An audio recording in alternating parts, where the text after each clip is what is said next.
Hi everybody. So let me turn on my video, bring camera to closer to my thing, and let us see. Let us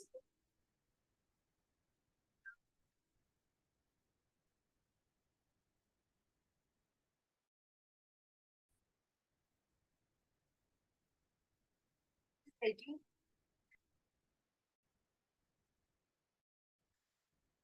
Mauda, Maurida, Mauda,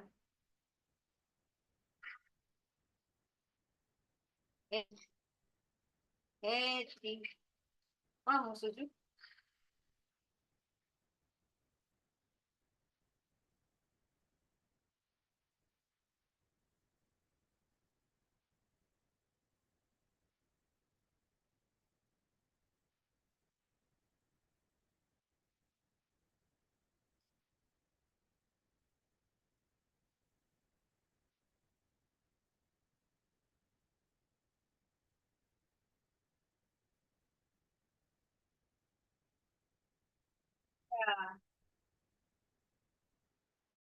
Vitare, Viri Vita.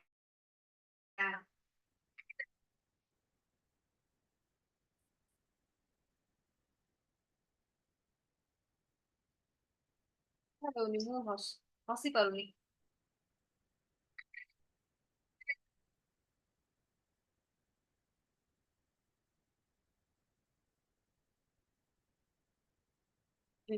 Aku bobas dona. Mauda. Mauda. Oh. Oh, dah. Oh, beli. Beli aku jauh. Beli aku jauh.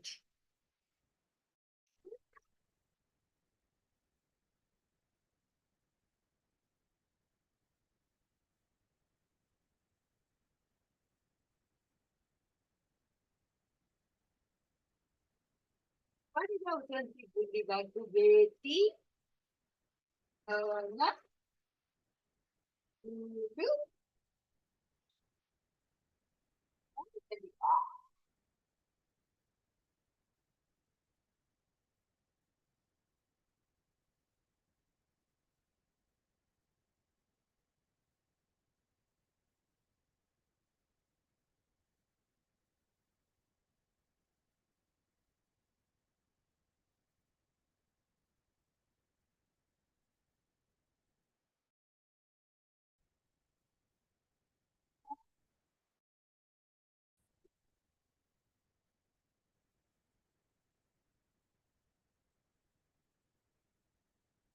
Oh, cantik. Mana cantik. Mana cantik. Mana cantik. Oh, bang. Bang. Bang. Bang. Bang. Bang. Bang.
Goggles ke dito? Mata yung things. Goggles ke dito? Ulit, honest ka. Boleh-boleh tak? Air kopi.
ମୋତେ ନିଦ ଲାଗିଲା। ଧୀରେ ଧୀରେ high ମାରୁଛି।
କଣ ଦେଖୁଛୁ?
ଯାଉଛେ ମା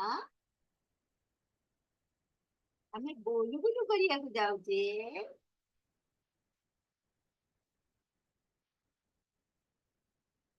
ଆ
ବୁଲୁ ବୁଲୁ କରି ଆସିବା ବୁଲୁ ବୁଲୁ ବୁଲୁ ବୁଲୁ ଟାଟା ଏଠି ଏଠି ଏପଟେ Tata Tata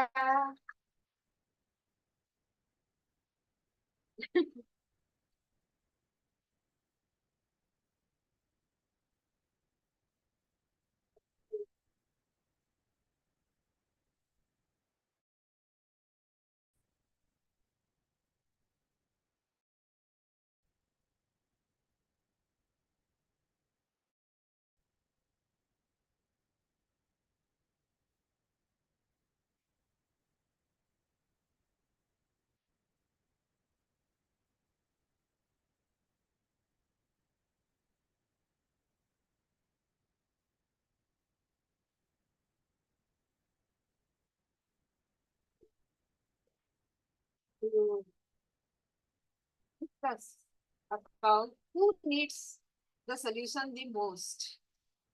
Who, according to you, needs the solution the most? Uh, uh, Let us have the self-control. Let me start with a common mistake most circular economy professionals make. We try to help everyone, every sector, every stakeholder, every problem, and what happens? Our message gets diluted, our effort gets scattered, and impact becomes invisible. So today, I want to walk you through a powerful shift for from targeting everyone to identifying the right stakeholders who create momentum. Right? So let us see uh, from this self-inquiry framework as to what it is. Let us have the uh, this thing is playing. All right, so if you're one of those people, a change maker, someone trying to build a better, more circular economy, you've probably got tons of amazing ideas, right? But if there's the big but, you also know that awful feeling of being stuck, where a brilliant idea just fizzles out before you even get started. Well, in this explainer, we're going to dive into a framework designed to fix that exact problem. So let's just get right to it. Why? Really, why do so many fantastic ideas just fail to gain any traction? These potentially world-changing solutions that just never seem to get off the ground. It's a super common frustration, isn't it? You know in your gut that your idea is solid, but for some reason it's just not catching on. Yeah, that struggle is absolutely real. Call it the architect's dilemma. It's basically that gap, that chasm between having this amazing vision for change and, well, actually making anything happen. So let's dig into what this struggle actually looks like. Okay, take a look at these and just see if any of them hit a little too close to home. You're trying to target everyone, so your message gets all watered down and diluted. Like we try to kind of help everyone, but can we specifically target some people? Let us see whether we can do What it. if I told you that the intense burning desire to help exactly projects? Yeah, it's a really good.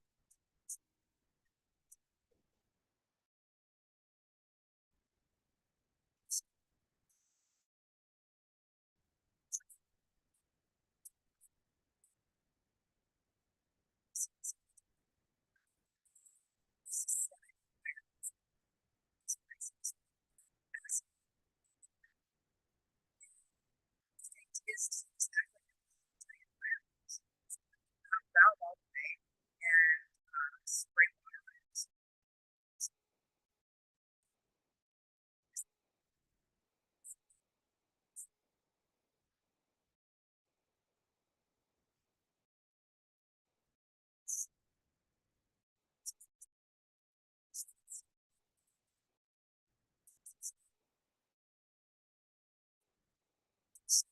So the flooding in the neighborhood really pervades the house. And somehow the fire.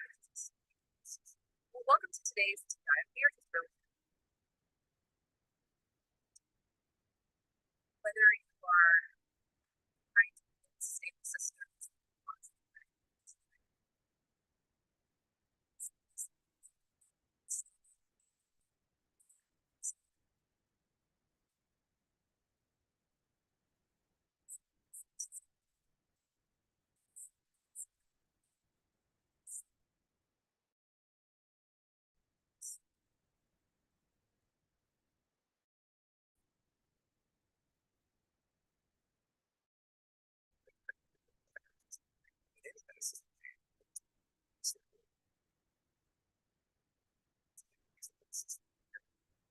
Materials and costs regulation focus.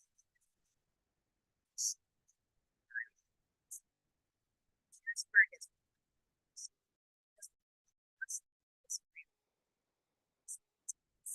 it's charts, steps, matrices.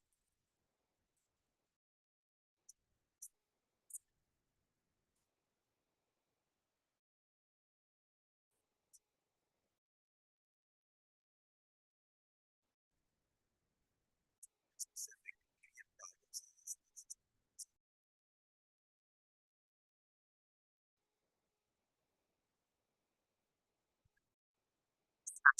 Just wasting so much time and energy for what feels like zero measurable.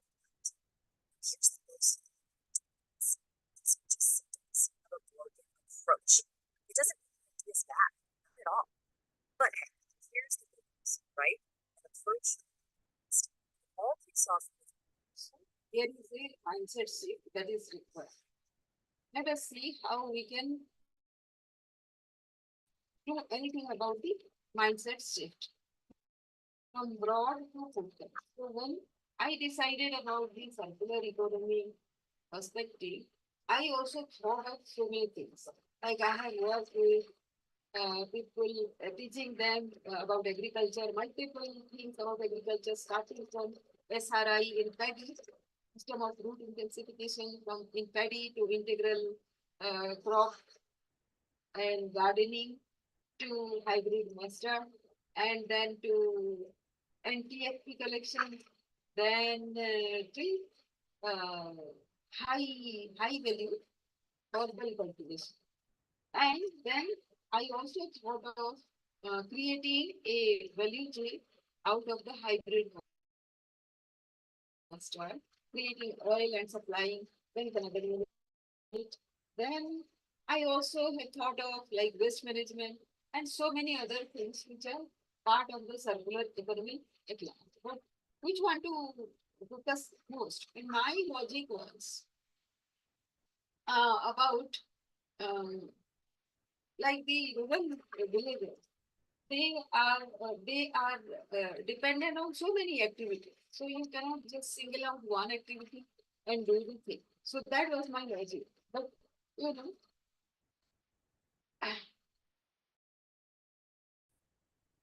it entails too many problems. So it kind of dilutes the thing. So who can I help? Which particular thing to focus on? That was the next thing in my agenda. Let us watch it. One simple but honestly game-changing mindset shift. It's all about going from this wide, scattered approach to something super focused, laser focused. So ask yourself who is feeling the maximum pain right now? Who is actively looking for a solution? Who cannot afford to ignore this problem? That would be your uh, qualified to focus on the problem and identify the specific problem to focus on. And believe it or not, this huge shift, it all boils down to changing this one question. We're all taught to ask, who can I help? And look, it sounds great, it sounds noble, but it's actually a trap because it's way too broad. The real magic happens when you flip it and instead ask, is this solution like most? See that? That one little word, most, changes everything. It forces you to prioritize, and honestly, it shows you the path of least resistance to getting started. Okay, so here's the core principle. Specific stakeholders are what create momentum. You don't build momentum by trying to appeal to absolutely everyone right out of the gate. No way. You build it by finding that one specific group, those key stakeholders who are feeling the pain so intensely that they desperately need what you're offering. They become your first true believers, your champions. They're the little snowball that starts the avalanche. So the big question is, how do you find these people? Well, the great thing is, you don't have to guess. There's actually a blueprint for this. It's called the self inquiry framework. This framework basically breaks down into 5 key parts, and together they create a roadmap to find your who. You've got When we are discussing about the framework that will help us kind of focus rather than spreading all over. It requires the first thing is the policy awareness. Circular economy doesn't operate in isolation. It is shaped by policy, regulation, and compliance pressure. Some stakeholders are forced to act, others are not. So ask yourself which industries are under regulatory pressure? Who is accountable for compliance? Where are policy gaps creating opportunity? These stakeholders move faster. policy awareness, so you know the playing field, then market segmentation, stakeholder analysis, influence mapping, and finally the big one, strategic targeting. It's a logical flow to get you to the right people. Now, the second is the market segmentation. Not all markets are equal. Some sectors generate more waste, lose more volume, face higher inefficiency. Ask yourself, which sector has the highest resource inefficiency? Where is the maximum value liquid? Which segment is the has both problem plus budget and focus where impact plus money both exist? Let's zoom in on one of these for a second, because it's so important.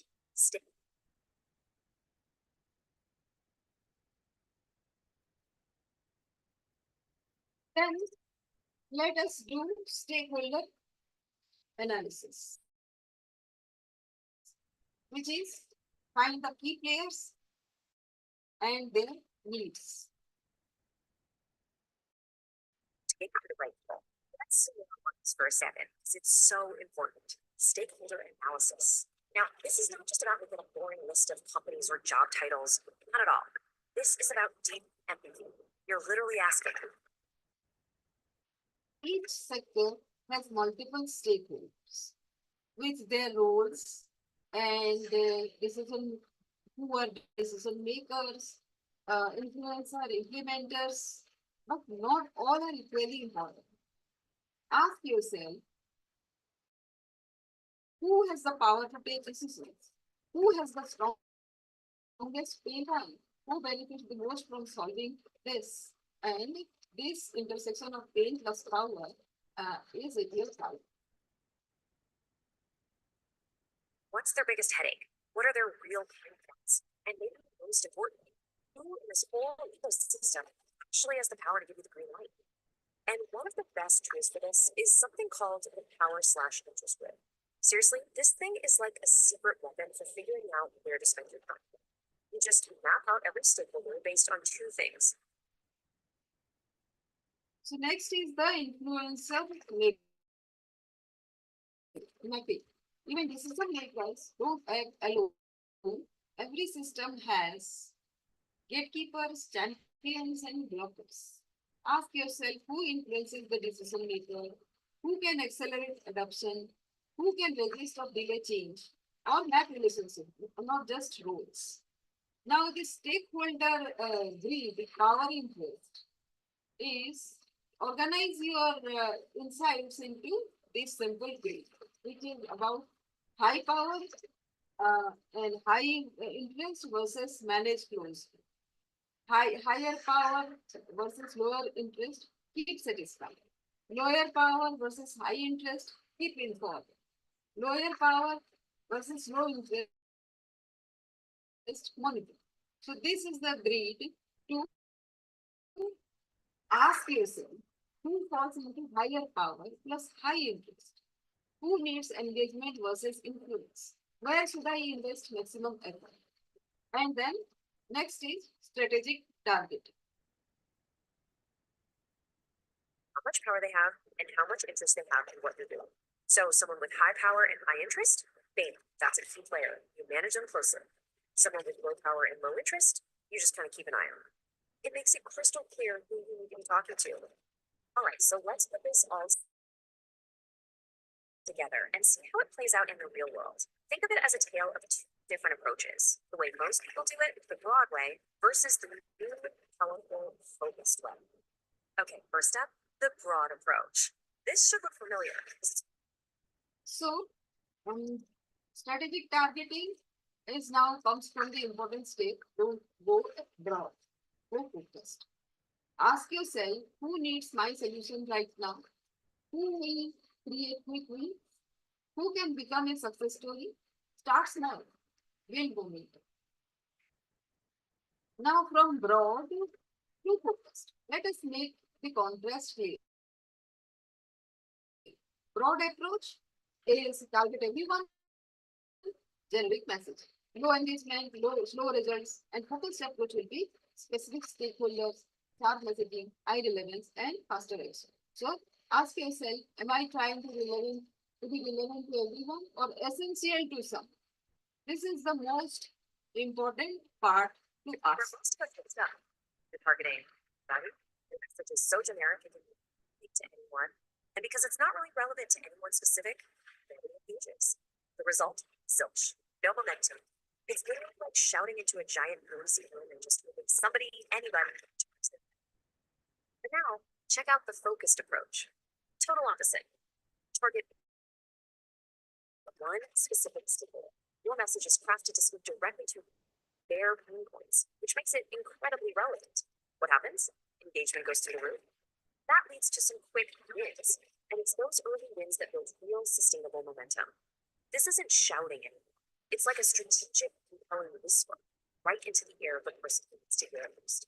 Okay, so we've got the mindset shift, we've got the framework. Now let's put it all together into a step-by-step workflow that you can actually start using today. Here it is, 6 steps to get things moving. The first 3 are about understanding. You observe the ecosystem, you map the stakeholders, and you analyze their pain points. Then the next three are about action. You target the right people, design and deliver a solution just for them, and then, and this part is key, you build momentum by telling their success story. That one story is the proof, the fuel that pulls everyone else in. If you take away at just one thing from all this, let it be this: stop trying to boil the ocean. It's impossible. You simply cannot help everyone all at once. But what you can do is create a massive ripple effect, a genuine wave of change, just by focusing all your energy on helping the right people first. Just remember this simple chain reaction. Momentum creates movement, and movement creates change. And it all starts with that single focused win. So I want to leave you with a question. Just for a second, forget about saving the world. Forget about everyone. Thinking about everything we just talked about, who is the one stakeholder, that one person or group that you could help right now to start building momentum? Who needs your solution the most? Because the answer to that question, that's what we're really is.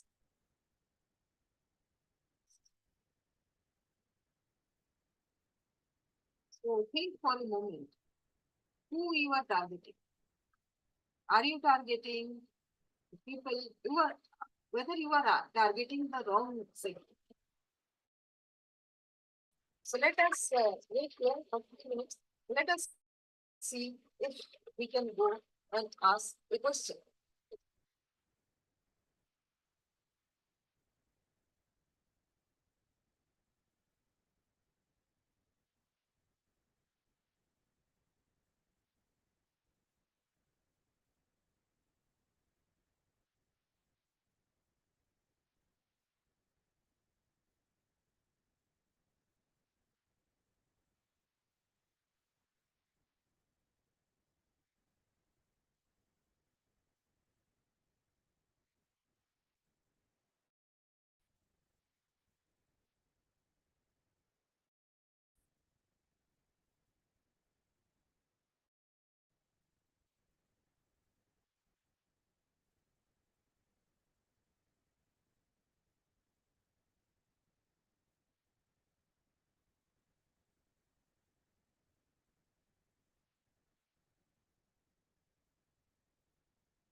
Who you first.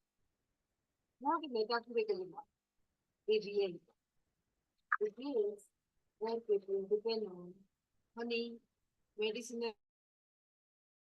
plants, and breathing. What we call NPL, non-timber forest products.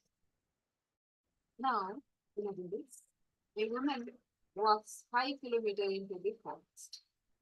She collects raw material, she brings it back and sells it at a very low price.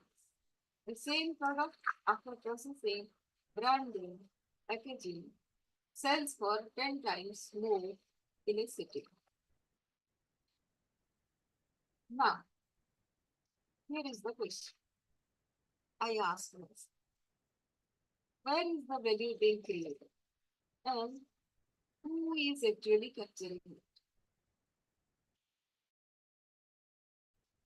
What do you think?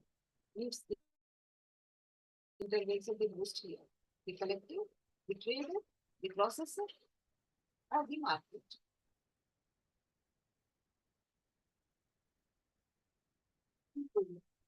So this is the most important thing. Just now we discussed. Just now put ourselves in exercise. Um,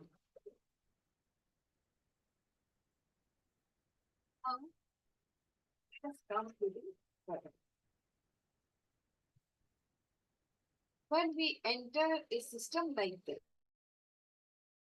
leaders, our instinct is to help everyone. Let us train collectors. Let us improve logistics. Let us build market linkages. Let us influence policy. Everything sounds good. But here is what happens. We get scattered. No clear results, no visible impact, no movement. So ask, if you had to start today, who would you focus on? Or are you trying to fix the entire ecosystem at once?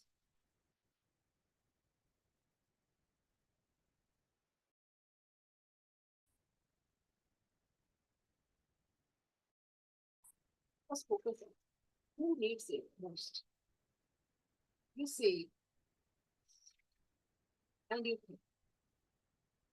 decide, and now let us shift the question.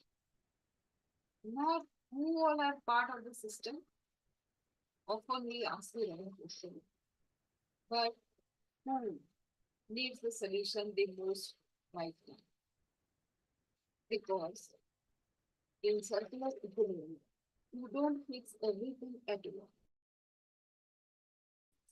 You activate one point and let the system evolve. That is important. You don't create the system all at once.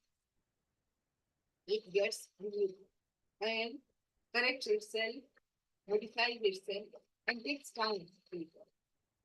In our antique ecosystem that we have been discussing, the collector is struggling, but the trader is controlling price. The processor has technology, the market has demand. So, who do we use? Who has the highest pay? Who has the least power? Who has the highest potential for manipulation? Think over. You may use paper and pen and with the value. The question part, the stakeholders are the collector who is struggling, but the trader is controlling the price, the processor has technology, the market has demand. If you see, nothing exists in isolation. All of them are correlated. So it comes to know that everything has to be resolved all at once. That is not possible. So here the relevant question is, who has the highest pay? The collector, the trader, the processor, or the market? Who has the least power? Again, think about this four. Who has the highest potential for value creation? It might seem that all of them, but so next let us move to the third segment. Pricing plus market. In real.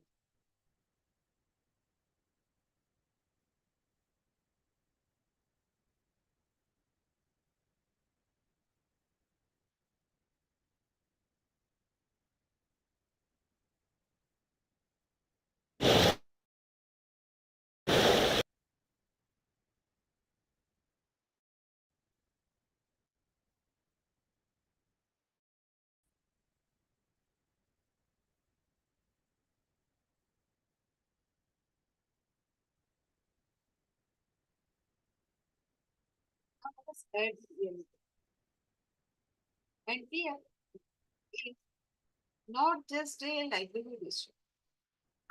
It is influenced by forest right, government policy, sustainability regulations, market demand for natural foods.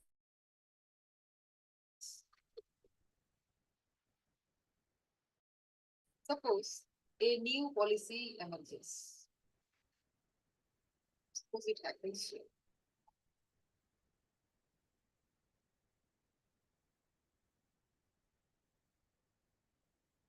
For forest-based livelihoods. Suddenly, NGOs become active, government starts funding, government buyers start showing interest. Now tell me who becomes important. Which stakeholder is under pressure to act? Who has funding success, access? Who is accountable to outcome? Circle one or two stakeholders. Now, if you think the trader, the collector, the trader, the processor, and the market all have all are stakeholders. So this is where we need to think very, very active.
पहले हम इन छोटे व्यापारी के देवत रही तो हम इनके सब वजन में भी ठकलाएँ और पैसा भी कम दिलाएँ। एक जगह जमा करके हम इन बड़े व्यापारी के दिलाए के और तो हमके बढ़िया अच्छा पैसा मिलेला ऊपर से। जैसे जेंट्स लोग बड़ी झुमकाता है कि मेरा कमाई खाती है और हम लोग अपने से कर लेते हैं। अपने पैसा का भाव ही अलग रहता है। अभी मेरा बच्चा लोग को पहले छोटा-छोटा था उस समय प्राइवेट गाँव का स्कूल में खिचड़ी खाने के लिए भेजे थे। अभी प्राइवेट स्कूल में पढ़ रहा है, इससे अच्छा स्कूल में पढ़ा रहे हैं। प्रत्येक साल 40-50 हज़ार रुपया का मुनाफा होता है। सोने का तो ये है कि हमारे घर की बर्तन ये अब बन चुकी है।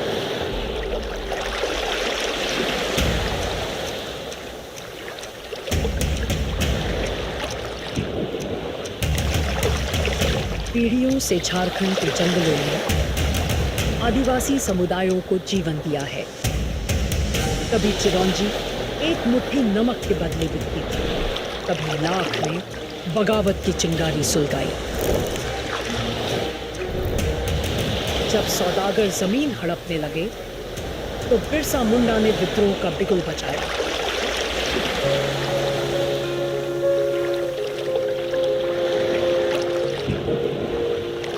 विरासत की उसी श्रृंखला में ये आदिवासी महिलाएं इंस्टीट्यूट फॉर ह्यूमन डेवलपमेंट की एक पहल के जरिए गैर लकड़ी वन उपज या एनटीएफ के बाजार में अपनी जगह फिर से हासिल कर रही हैं।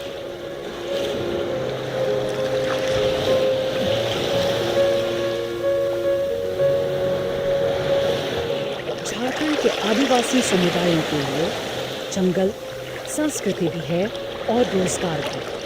एनटीएफ में भोजन, दवा, त्योहार और आमदनी का सहारा है।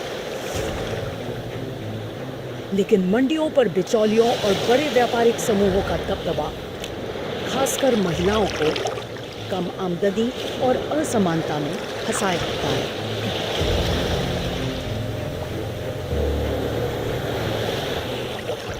They get cheated at every stage. They get low prices because of the power of the traders in the market. They are cheated on rates and they do not know prices in different markets. The government has a so-called MSP program, so finally the collectors are forced to accept whatever price they get in the local market. This was what we tried to deal with by building the countervailing power of the producers in the market for NPF.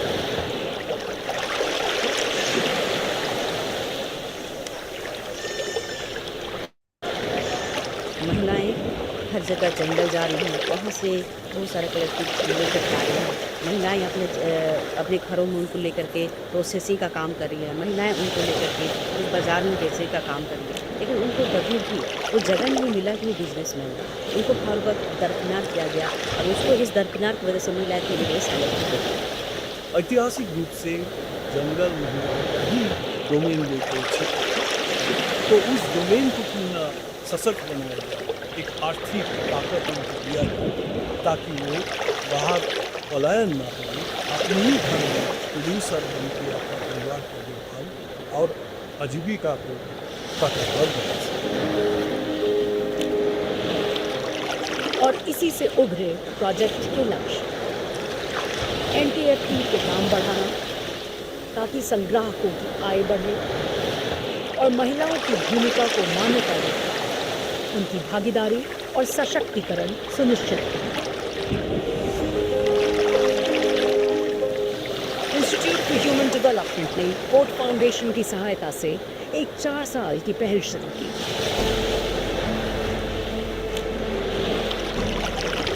एक baseline survey से पता चला कि सिमडेगा जैसे जिलों में जहां जंगल ज़्यादा हैं और इलाका दूर दराज है, वहां नकद आमदनी का करीब 40% हिस्सा एनटीएफटी से आता है। वहीं रांची में जहां जंगल कम है और मजदूरी के दूसरे मौके मिल जाते हैं, वहां ये हिस्सा सिर्फ 18% है। इसी कारण इस प्रोजेक्ट के लिए रांची और सिमडेगा चुने, जिनकी 6 पंचायतों में करीब 300 समूहों की 4000 महिलाएं जुड़ी। रणनीति तय करने के लिए बैठकें हुई, पहले फील्ड टीम के साथ, फिर जिला स्तर पर। चुनौतियों को समझा गया, भूमिकाएं दोबारा तय की गई। कृषि इंटरवेंशन प्रोजेक्ट के लिए लोकल फील्ड वर्कर का चयन किया गया है। इसके 2 फायदे हैं। उसकी भाषा में उससे बात करने वाले लोग का विश्वास अधिक था और संपर्क भी आसान। प्रोजेक्ट की ग्राम पंचायतों में बने हुए महिला समूहों को फिर से सक्रिय किया गया और उन्हें व्यवहारिक प्रशिक्षण दिया गया। सुरक्षित संग्रहण, भंडारण और मौसमी एनपीएफटी के मार्केटिंग पर। किसी की बीजा नहीं रहेगा तो उसका कैसे 100 रुपया किलो में बेचा जाएंगे, तो हम लोग को भी क्या हो फायदा हो रहा भी नहीं ना। ग्राम पंचायतों के साथ लगातार संवाद बना रहा, जिससे जमीनी प्रयास और राष्ट्रीय समर्थन एक साथ चलते रहे। सरकार की जो योजनाएं थी, जैसे वंदन योजना लाई गई थी और हमें उस मामले में हम किस तरह से सरकार से सामंजस्य स्थापित करें, तो एक सेतु की तरह हमने इनकी दिक्कतों को समझते हुए और हमारी जो संस्था है इस पर काफ़ी हमारी अंडरस्टैंडिंग काफ़ी बढ़ी। मगर सफलता की राह सीधी और आसान नहीं थी। 2023 में एक बड़ा इमली सौदा सिर्फ इसलिए टूट गया क्योंकि साफ सुथरे प्रोसेसिंग सेंटर की कमी थी। सरकारी एजेंसियों ने महिलाओं को इमली खरीद करने के लिए इकट्ठा करने को बोला, लेकिन जब महिलाओं ने इकट्ठा किया उसे सरकार नहीं खरीद पाई। टूल किट के लिए हम लोगों ने जो निबंधन कराया और वो टूल किट उनको नहीं मिला, उन 2 वजहों से महिलाओं का भरोसा टूटा।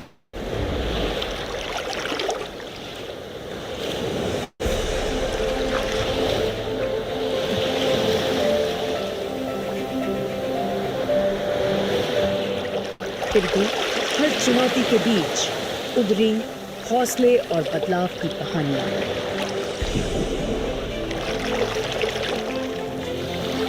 महिलाएं पहले अपना जो पर्सनल बाजार में बेचती थी, उसमें महिलाएं व्यापारीगण से इतना अच्छा से बोल नहीं पाती थी। उनका रेट को सही तौर से जानकारी नहीं ले पाती थी।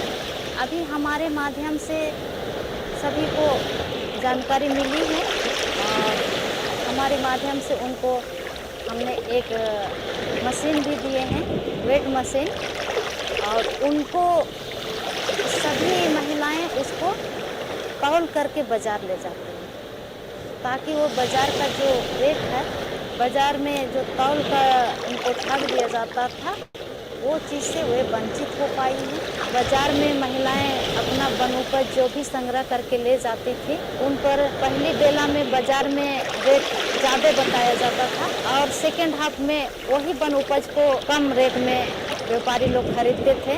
लेकिन अब महिलाओं को हमने इसके बारे में जानकारी दी और अभी महिलाएं एक्टिव हैं। जैसे बाहर से आते हैं ठेकेदारी लोग, वो लोग हम लोग के पास आते हैं। इसको भी मुझे जानकारी नहीं था, लेकिन पहले हम तोड़ाई करके हम यहाँ तक पहुँचाते थे। हम तो ज़्यादा पढ़े लिखे नहीं हैं, तो कम पढ़े लिखे के वजह से हम लोग को थोड़ा दिक्कत हुआ था। अभी तो कोई दिक्कत नहीं, हम लोग उससे हम लोग का अगर हम लोग तोड़ाई करके लाएंगे तो हम लोग को उससे मजदूर भी मिल सकता है। पहले हमें छोटे व्यापारी की जरूरत रही, तो हम के सब वजन में भी ठकलाएँ और पैसा भी कम दिलाएँ। दादा सब बतालाएँ बड़ा व्यापारी के वजह से बढ़िया रेट और पैसा भी मिलेला। तब से हमें जानकारी होला, तो हमें छोटा व्यापारी के नहीं दे के एक जगह जमा करके हमें बड़े व्यापारी के बुलाए के और देंगे, तो हमें के बढ़िया अच्छा पैसा मिलेला ऊपर से। प्रत्येक साल 40-50 हज़ार रुपया का मुनाफा होता है। पहले हम लोग बस 5,000 6,000 वैसा होता था, आजकल ज़्यादा मुनाफा हो जा रहा है। उस वास्ते हम लोग को बहुत सहायता मिल रहा है।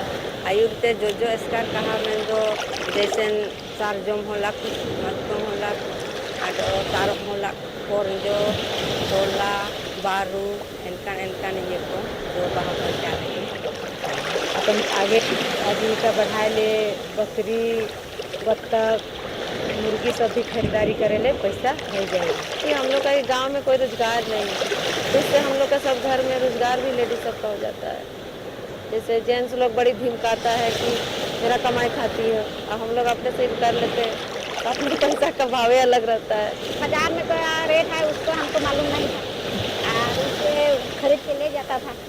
जब हम उसमें जो ग्रुप में जुड़े विधवा के द्वारा वो हमको बताया और उसके थ्रू से हम इस काम को शुरू किए। कमाई बढ़ गया है बहुत। देखिए 20 रुपया और अभी 60 रुपया, कम से कम 40 रुपया तो बढ़ा। पहले हम पैदल चलते थे, साइकिल भी नहीं था। उसके बाद इसी में जुड़ते थोड़ा थोड़ा इनकम बढ़ा तो मेरा हस्बैंड को गाड़ी खरीद दिए हैं। अभी मेरा बच्चा लोग को पहले छोटा छोटा था उस समय प्राइवेट गाँव का स्कूल में खिचड़ी खाने के लिए देते थे। अभी प्राइवेट स्कूल में पढ़ रहा है, ऊंचा कच्चा स्कूल में पढ़ा रहे हैं। परिणाम ठोस और प्रेरक।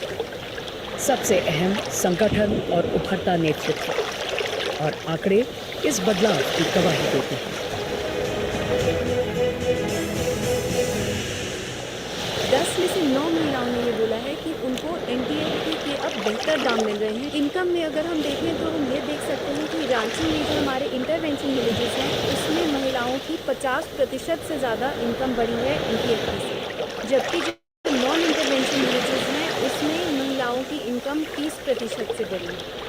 सिमडेगा में हम देख सकते हैं कि दोनों इंटरवेंशन और नॉन इंटरवेंशन विलेजेस में महिलाओं का इनकम 50% से बढ़ा है। 10 में से 4 महिलाओं का ये सोच है कि अब वो अपने घर में डिसीजन अपने आप ले सकती हैं। गाँव सभा एकजुट हो गए और हम लोगों ने देखा कि लोग जब एक साथ काम करने लगे तो एमएसपी के उससे भी ज़्यादा दाम में महिलाएं अपना सामान को बेच पाई। जानकारी मिलने के बाद लोगों को लग रहा है कि इन संसाधन को हमें जुटाना चाहिए, बातचीत करना चाहिए। उन्होंने अप्रोच किया कि हमें चीज़ें सिखाई। यहाँ तक कि जंगल खत्म होने लगा, महुआ के लिए झाड़ियों को जलाने जैसी प्रथाएं बंद हुई और फलदार पेड़ लगाने जैसे नए प्रयास शुरू हुए। बदलाव धीरे धीरे पूरे इलाके में फैलने लगा। बेहतर बाजारीकरण से दाम बढ़े और महिलाओं की कहानियां मोबाइल, बाजार और रिश्तों के जरिए गांव-गांव तक पहुंची।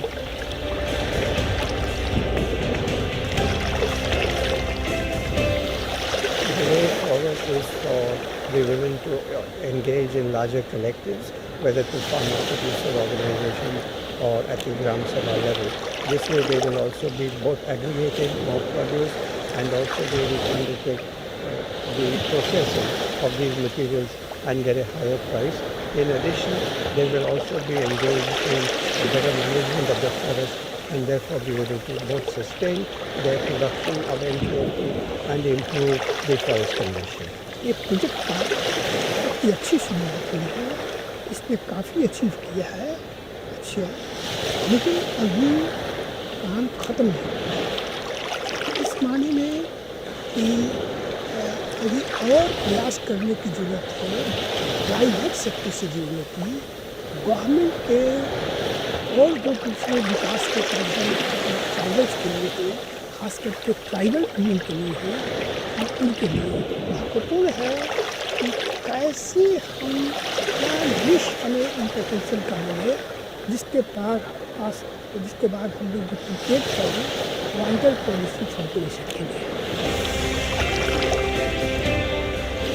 यह सिर्फ एक आजीविका प्रोजेक्ट नहीं था, यह आत्मसम्मान, निर्णय की आज़ादी और अपने हक की कहानी थी।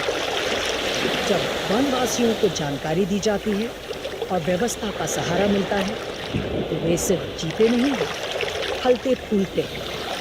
चुनौतियाँ तो हैं, पर जंगलों से बाजार तक, परंपरा से परिवर्तन तक ये यात्रा जारी है।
चार option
स्वागत है एक बार आपका फिर से निश्चित की स्टडी आज स्टडी करने वाले हैं एंड तो आज का आपका टॉपिक है FPS non would forest product. इस टॉपिक के आज हम नोट्स भी बनाएंगे और इसे पूरा कंप्लीट कर लेंगे। तो सबसे पहले हम लोग इसकी डेफिनेशन की अगर बात करें तो नॉन वुड फॉरेस्ट प्रोडक्ट इन्हें कहा जाता है गैर लकड़ी वन उत्पाद। ये ऐसे उत्पाद होते हैं या ऐसे प्रोडक्ट होते हैं जो हमें जंगलों, पेड़ों और अन्य जो वनाच्छादित लैंड होती है या भूमि होती है उससे प्राप्त होते हैं, जो कि एक प्रकार की लकड़ी नहीं है, मतलब इन्हें वुड नहीं कहा जा सकता। ये एक प्रकार के रीन्यूएबल रिसोर्सेज होते हैं, नवीनीकरणीय संसाधन होते हैं, जिनका उपयोग हम लोग फूड के रूप में भी करते हैं, मेडिसिन के रूप में भी करते हैं या फिर अन्य कंस्ट्रक्शन कार्यों के लिए भी किया जाता है। जिनके अंतर्गत अगर हम लोग बात करें तो अगर एग्जांपल्स की बात करें तो different plantation programmes agroforestry scheme के अंतर्गत या फॉरेस्ट के आउटसाइड ट्रीज को उगाया जाता है। इनको नॉन टिम्बर फॉरेस्ट प्रोडक्ट भी कहा जा सकता है। ये एक प्रकार के फॉरेस्ट के बाई प्रोडक्ट होते हैं, मतलब इन्हें बाई प्रोडक्ट भी कहा जा सकता है। कुछ कंट्रीज़ में इन्हें special forest product, secondary forest product, non would goods and services ETC नामों से जाना जाता है। नॉन वुड फॉरेस्ट प्रोडक्ट में इंक्लूड प्रोडक्ट का यूज़ निम्न टाइप से किया जाता है, such as food A lot of people don't understand is that we're trapped inside of karmic prisons. We're in an invisible karmic prison. So if you've got this karmic imprint on your lap, research says your nervous system can manufacture a pharmacy of chemicals that works 3 times better than any drug. You can do it so well that you can do it with your eyes open. How? Dr. Joe Dispenza. He is a New York Times bestselling author, a researcher, and one of the most pioneering minds in the science of manifestation and go from the old self to the new self, you become so conscious of your unconscious programs that you don't go unconscious of them again, and then practice thinking, acting, and feeling over and over again. Well, what you're really saying is my environment is controlling my thoughts and emotions and behaviors, and I'm victim to it. And With this company, change, that's what they finally go, I got it. Right? No drug, nothing. This is what that's what you do, right? So we teach that to change is to think, act, and feel differently in the same environment. And if your body has been emotionally conditioned because you keep remembering the problems of your life and feeling emotions associated with it, and the body's literally making the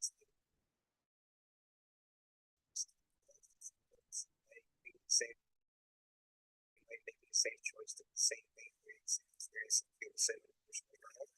That enough times, that's what is our free will to change to a set of programs, right? So to change then is to be greater than the body is.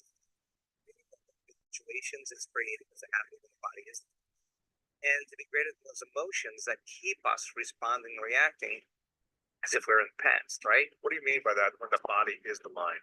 If you think about a problem in your life, the problem in your life is connected to certain people, with certain conditions at certain times, in certain places. The moment you remember the problem, you're thinking in the past, yes? But the thought memory is producing the which will like to explore along with many videos that we can do also. And yes, if we like to do more videos like this, then of course, yes. Let me also do the Reels recording as you watch all this.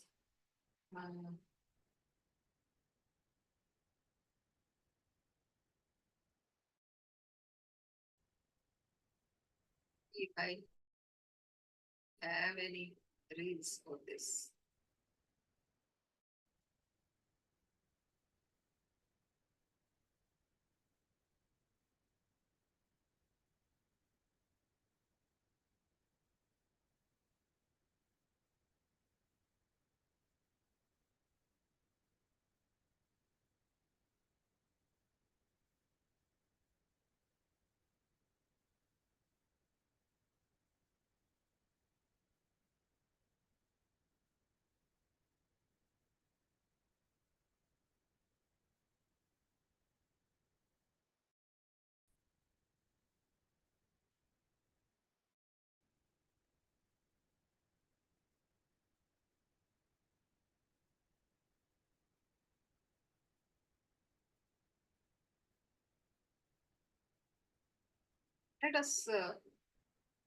Let us end this video with that. And of course, we'll be going live tomorrow again with another part of this self-inquiry and deciding where to start. Like right now, if I may tell about how far I am in the journey, I actually have started the journey along with an organization, and it is basically 2 organizations right now. And I also have informed my friend Sophie about the retreat.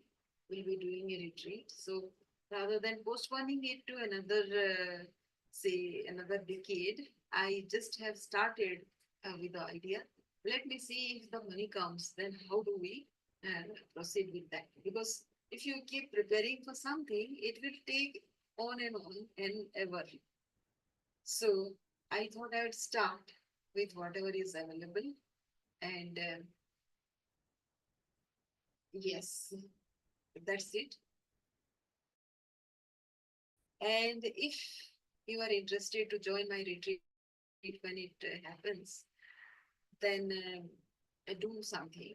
You please register for it. And it is very nominally priced. Like right now, it is just rupees 1 lakh if you are coming from the foreign countries. and just 50,000 for Indian delegates. So tell me, inform me, and put in below the video if you are interested. So see you tomorrow with another episode of Circular Economy Architecture. Like I'm still exploring, as you can see, and we'll be exploring together till my mind comes to a certain point where we can go ahead with the thing from here. Thank you for watching. And yes, yesterday 2 people responded to my video. One liked and the other person didn't like. So that was an immense feedback for me. When people, it also means people are thinking, what I'm doing. I'm experimenting, and it is not a regular video, and I don't care whether it qualifies as a regular video, whether it will be watched long after. I don't know. But if I don't experiment with this, then I kind of leave so much of possibility without exploring it. So that is why I'm doing this. So if you don't like, it's okay, because it is not supposed to be liked by everybody, because you don't know me and you don't know what I'm doing. And you also don't know which mind of mine is actually acting to create this kind of stuff.